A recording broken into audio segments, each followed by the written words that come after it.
Yang enak yang udah di atas. Betul banget, Bang. Kalau kita jadi karyawan, pasti yang enak manajer kita. Kalau kita jadi manajer, pasti yang enak yang di atas kita lagi. Kalau saya jadi konsumen, yang enak yang punya warung. Kalau saya buka warung, yang enak yang saya belanjain tuh di pasar. Yang jualan di pasar, yang enak tuh yang grosirnya. Yang grosir, yang enak tuh agennya. Dan seterusnya, dan seterusnya. Jadi, dimanapun kita berada, adakah yang di bawah yang diuntungkan? Yang enak yang di bawah? Gak ada ya. Semuanya juga yang enak yang di atas. Cuman pasti perlu proses untuk menuju ke atas.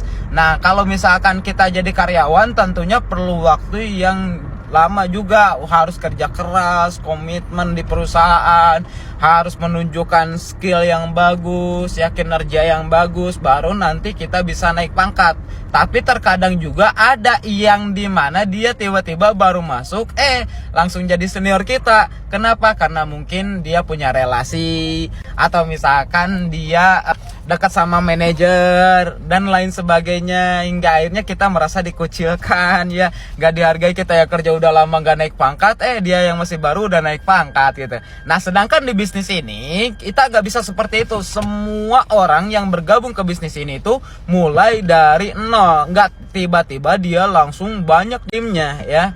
Mau siapapun dia, apapun latar belakangnya, baik itu misalkan pejabat, ya, ketika gabung ya dari nol, harus belajar juga. Mau dia ustadz juga atau siapapun, pasti mulai dari nol kalau gabung ke bisnis ini. Nggak tiba-tiba ada di atas kita. Jadi bisnis ini adil, beda dengan di luar. Dan yang paling penting, ya, ketika saya jalankan bisnis ini, banyak sekali yang di atas saya nggak merasa enak. Kenapa? Karena nggak dapat hasil. Padahal saya bukan termasuk orang yang paling awal bergabung. Udah banyak orang yang bergabung. Udah mungkin ratusan ribu yang gabung. Tapi ya alhamdulillah, sekarang saya bisa masuk ke top income yang kelima di bisnis ini.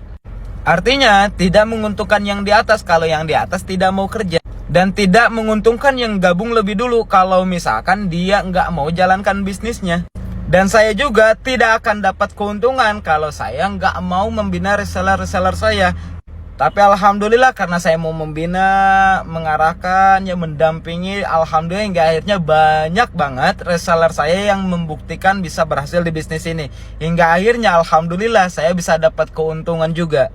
Jadi kalau misalkan Anda gabung, ya walaupun Anda gabung di bisnis ini saat ini, terus 5 tahun kemudian Anda karena nggak jalan, atau Anda hanya sekedar jualan-jualan aja, atau misalkan hanya sekedar cari duit doang, cari cuan doang, dan nggak mau membina tim Anda, 5 tahun ke depan Anda bukan siapa-siapa. Karena bisnis ini tuh siapa yang mau jalankan, yang mau membina timnya, yang mau mensukseskan reseller-sellernya, hingga akhirnya reseller-sellernya punya karakter yang bagus, pengembangan dirinya bagus, ya, timnya solid, hingga akhirnya terciptalah sistem, hingga akhirnya wajar kalau Anda dibayar secara besar-besaran dari bisnis ini.